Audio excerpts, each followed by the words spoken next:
Okay, let's unpack this. This deep dive, it's all about uncovering those surprising layers, hidden within our daily habits.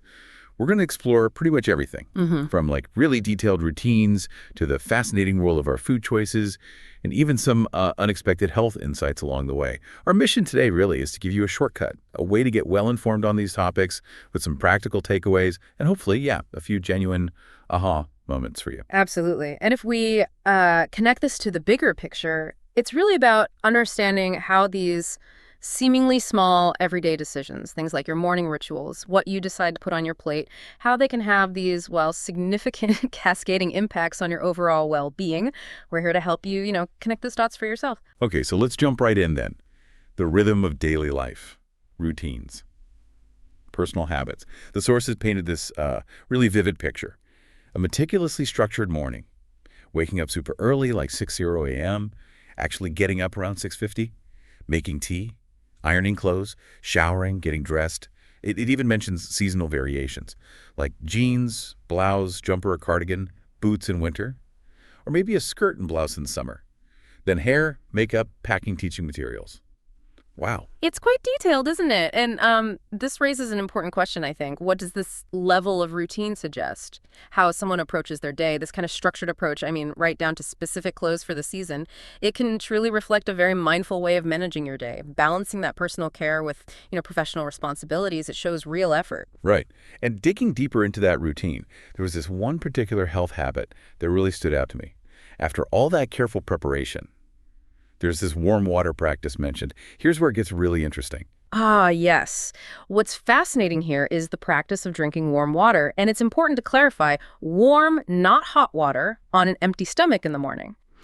Now, this isn't just some, old tradition. There's actually some scientific backing suggesting its warmth can mildly stimulate digestion, and it might promote vagal nerve activity. Vagal nerve function. Yeah, and that's linked to a calmer nervous system. It can improve the gut-brain axis function, too, which potentially could enhance blood circulation more directly. Okay, getting oxygen and nutrients around. Exactly. To the brain, which helps its overall function. And it might help reduce stress and anxiety, too, a positive impact on the nervous system.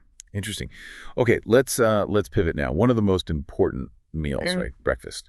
What are we seeing as common preferences, particularly, say, here in the United States? Well, a healthful breakfast fundamentally provides nutritious foods, gives you energy, helps you feel full, which is really important. It can significantly help prevent overeating later in the day. Culturally speaking, Americans often go for a lighter breakfast during the work week. Grab and go sometimes, but then they save those larger, maybe more elaborate meals for the weekend when there's just more time, right? More leisure time to cook and actually sit down and enjoy it. Yeah, that makes sense. And when we look at popular American breakfast foods, eggs, they seem to be right at the top. Incredibly popular, prepared in, so many ways. And people have strong opinions on how they like their eggs cooked, don't they? Oh, definitely. Scrambled, fried, poached. Everyone has a favorite. And cereal, of course. Still a huge breakfast staple. Processed grains, usually eaten with milk. Loads of options there. Personally, I have to say, I love starting my day with oatmeal. A good bowl, topped with maybe some fresh fruit, some nuts. Simple, but good. That sounds great. And, this raises an important question. These personal food preferences, they obviously extend way beyond just breakfast, don't they? Oh, absolutely not. Take pizza, for example. It's one of those almost universal loves, isn't it? Our sources describe its appeal perfectly. The gooey cheese, that savory sauce, the crispy crust. Plus, it's just so versatile. You can put almost anything on it. But then you have the big debate. Hawaiian pizza. Ah, yes. The pineapple question. Exactly. Some people absolutely love it, swear by it. Others genuinely can't stand the idea. One perspective we saw even suggested that, having a bit of pineapple on pizza or even on a burger somehow just makes everything better. Bold claim. It is a bold claim. And if we connect this to the bigger picture, think about movie nights. It highlights how easy it is to just keep munching, doesn't it? Especially during those long films, 2, maybe 3 hours. Popcorn is, well, it's the ultimate movie snack, right? You just find yourself reaching for it almost without thinking. So true. And what about spice? Spicy food preferences came up too. The sources mentioned one person actually deciding to cut down on spicy food. Right. For digestive health reasons, even though they used to be a huge fan, while another person just finds it uncomfortable, doesn't agree with their stomach at all. Right. Individual tolerance varies so much. And, what's fascinating here is this really unique example of how people engage with food preferences. There was mention of a personal mission, someone trying to sample all types of fish and chips from different hotels, different cities, all around the world. That's dedication. Wow. Any favorite location mentioned? Yes, London was cited as the favorite place for this particular culinary adventure. The classic. Okay, interesting. And this naturally leads us to a broader theme, doesn't it? That deep connection between food and family and our cultural upbringing. The sources mentioned living with family and specifically an Asian family background came up. Yes, and food is so often a significant, maybe the most significant aspect of family life in many cultures. It brings people together. For special occasions, sure, but also just for daily dinners, sharing a delicious dessert, for instance. That simple act can really foster a feeling of closeness, can't it? The sources really highlighted the incredible contributions of the mother in one case, making homemade breakfast, lunch, and dinner every single day, while also working full-time That's amazing. and always cooking with love, that was emphasized. And the father, too, playing a vital role, stepping up to make food when the mother was away, never ordering out, apparently, and even making specific things like cheese dishes. Real teamwork there. That's a lovely picture of family life centered around food. Okay, let's unpack this a bit further now. Let's shift focus slightly to processed foods and their impact on our health. Right. Processed foods.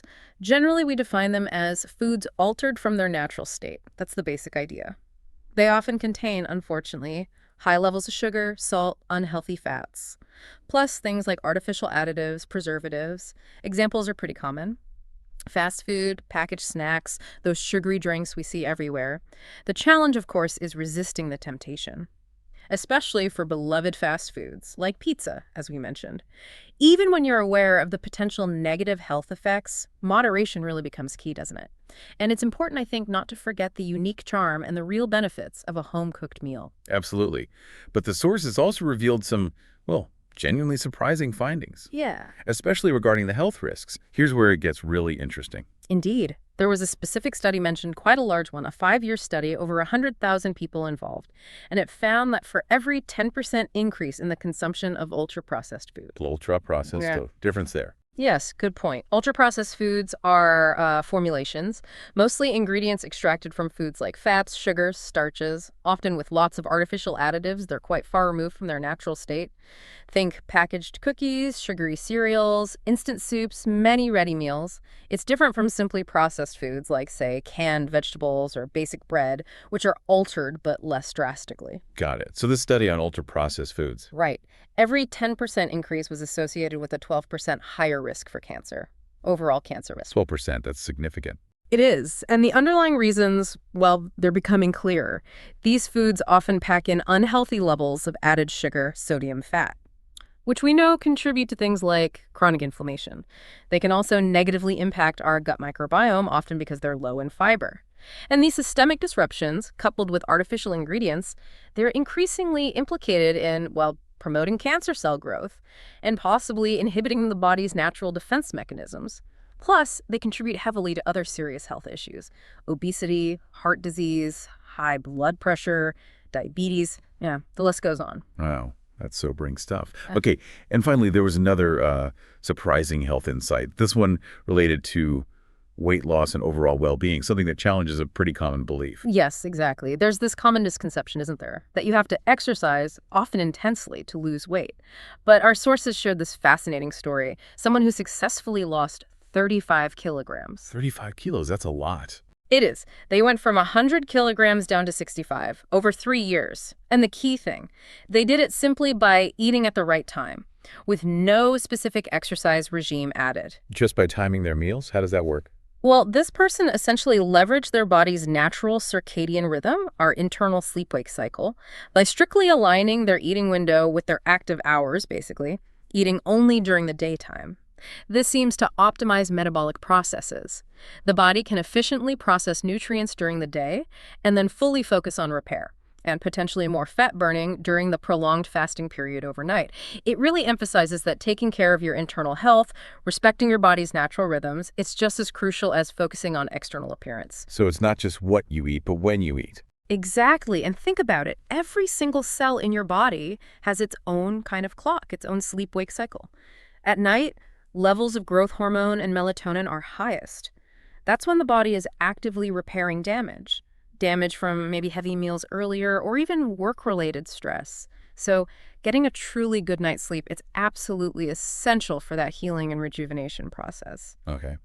So after all that, what does this all mean for you listening? Yeah. It means our daily habits, seemingly small things, right? From breakfast choices to really understanding the nature of processed versus ultra-processed foods to how we manage our sleep, even when we eat, they're all deeply interconnected. And they profoundly impact our overall well-being. And this raises an important question, really, for some personal reflection. Consider this. How might seemingly small adjustments to your own daily routine? Perhaps it's rethinking a regular snack choice, maybe trying a new cooking habit, something simple. Or maybe just paying a bit more attention to your meal timing, like we just discussed. How could those small shifts potentially cascade into significant personal improvements for you? Yeah. It leads to that final thought for you to take away. What single habit, big or small, from your day, could you maybe examine just a little more closely to potentially unlock a new level of well-being for yourself?